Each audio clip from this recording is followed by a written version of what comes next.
हम भारत के भरत खेलते शेरों की संतान से, कोई देश नहीं दुनिया में बढ़कर हिंदुस्तान से। कहानी अभिज्ञान शाकुंतलम, लेखक कालिदास, जिसने विक्रमोर्वशीय, कुमार संभव, मेघदूतम जैसे महान ग्रंथों की रचना की, जो संस्कृत में लिखे हुए हैं।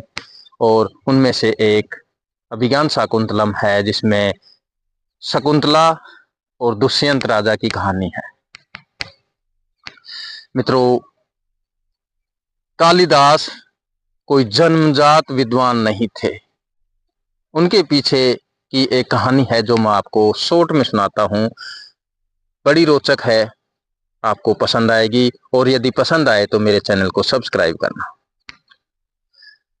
एक महामूर्ख जो जंगल में लकड़ियां काट रहा था, उसी डाली पे बैठा था जिस डाली को वो काट रहा था। एक गुरु ने उसे नीचे उतारा और गुरु ने कहा कि क्या तुम्हारी शादी करवा दे? तो मूर्ख बहुत खुश हुआ, बोल ठीक है करवा दो। तो गुरु ने कहा कि चलो मेरे साथ, तुम हाथ वगैरह से जो इशारा करना चाहो कर देना, मुंह से कुछ भी जबान मत निकालना। बोल ठीक है, विवाह तो हो जाएगा ना? बोल हाँ हो जाएगा। तो मित्रों, वह गुरु उस व्यक्ति को, उस मूर्ख को लेकर के एक राजा के दरबार में जाता है, जहां की राजकुमारी को एक घमंड था कि वो दुनिया की सबसे बड़ी विदुषी है, और उसने शर्त लगा रखी थी कि जो भी पुरुष मुझे शास्त्रार्थ में हराएगा मैं उसी से विवाह करूंगी, अन्यथा उसको जेल में पटक दूंगी। बहुत सारे राजकुमार जेल में सड़ रहे थे, और उसी राजकुमारी का गुरु था जो मूर्ख को लेके जा रहा था, क्योंकि उस राजकुमारी ने उस गुरु का भी अपमान कर दिया था। अब गुरु ने ठान लिया था कि इस राजकुमारी का विवाह एक मूर्ख से किया जाएगा, जो मैं करवाऊंगा।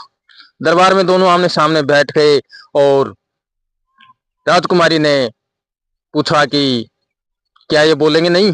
तो गुरु ने कहा नहीं, आज इनका मौन है, ये हाथ से इशारे करेंगे, मैं उत्तर दूंगा। बोल ठीक है। राजकुमारी ने एक उंगली खड़ी की। मूर्ख ने सोचा ये कह रही है तेरी का एक आंख फोड़ दूंगी, तो मूर्ख ने दोनों उंगलियां खड़ी कर दी और मन में कहा कि मैं तेरी दोनों फोड़ दूंगा।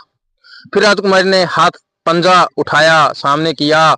उसने कहा, उसने सोचा मूर्ख ने कि ये कह रही तेरे थप्पड़ मारूंगी, तो उसने मुक्का बांध दिया और कहा मैं तेरे दांत तोड़ दूंगा। मित्रों, राजकुमारी चुप हो गई। राजकुमारी ने गुरु से कहा कि व्याख्या कीजिए। तो गुरु ने कहा, तुमने कहा आत्मा एक है। इसने दो उंगली खड़ी की और कहा नहीं, आत्मा और परमात्मा दो चीजें हैं, तभी मनुष्य का निर्माण होता है।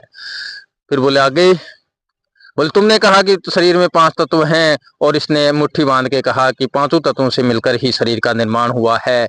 मित्रों, उस मूर्ख का राजकुमारी के साथ विवाह